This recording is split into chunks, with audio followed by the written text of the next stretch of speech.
Hello, magandang araw mga kabarangay. This is Being Fat Biker Studio, Chupaeng TV, dito sa ating TikTok channel o sa ating mga YouTube. Seryoso muna itong aking ipopost sa video para makatulong po sa inyong lahat, mga kapwa ko Pilipino. So nagkalat po ang lahat ng uri ng scam, okay, dito sa Pilipinas. And then minsan hindi natin alam saan ba nanggagaling. So yung dati akala ko hindi ako matachamba. Lagi ko na-scam, pero yung nangyari kahapon, kakaiba. Ibang level, nag-level up na ang mga scammer. Kaya presence of mind lang po. Please, panoorin niyo po itong video na to hanggang sa dulo. Okay? Ang scam ngayon is hindi na po barya-barya. 6 digit ang pinag-uusapan at nangyari po sa akin to. Pero dahil nilagyan ko ang lahat ng account ko ng mga double protection ng pag-iwas scam, nailigtas ako. Okay, ang scam style na na-encounter ko kahapon lang po mga kabarangay is may nag-text sa akin. Of course, text. Ayun, yung text na yun, sakto naman na tumutugma dun sa aking may ine-expect akong delivery from PhilPos. Alam naman natin kasi 3 days ago, take note, 3 days ago, nag-inquire ako, nag-follow up ako ng aking national ID. Okay? So, walang respond. Alam naman natin lahat ang national ID natin is waiting time lahat. After 2 days, kahapon, naka-encounter ako, naka-receive ako isang text. At ang sinasabi, ang headers, text ha. So, from PhilPos.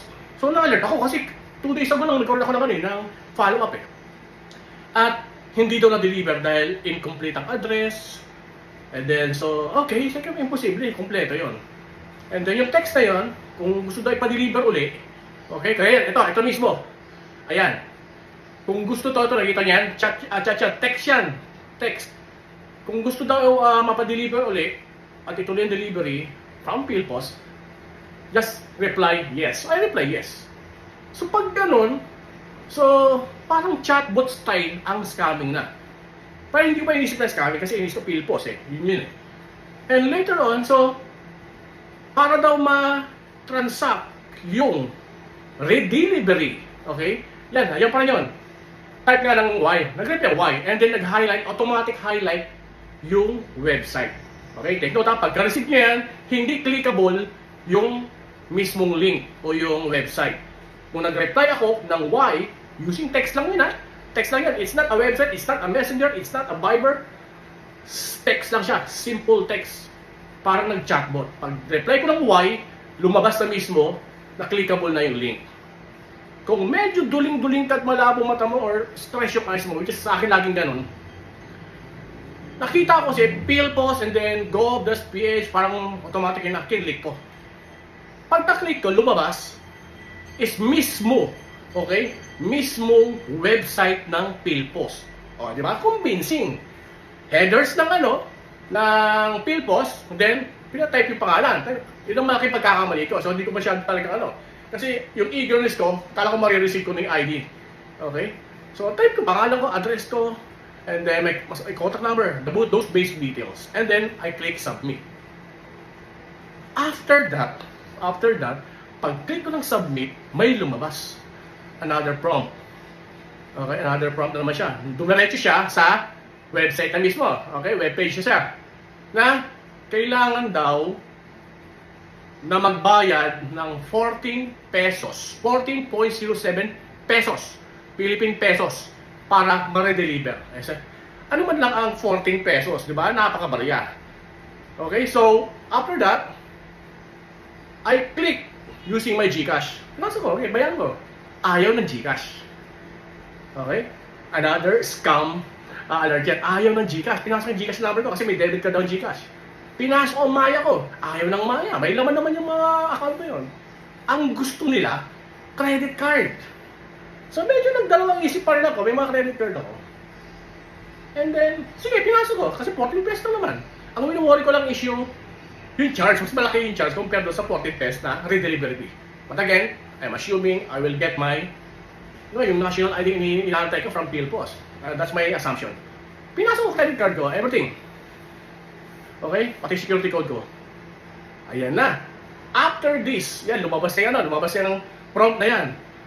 Ang kagandahan lang, ang pinasok ko Citibank eh. So Citibank pinasok ko.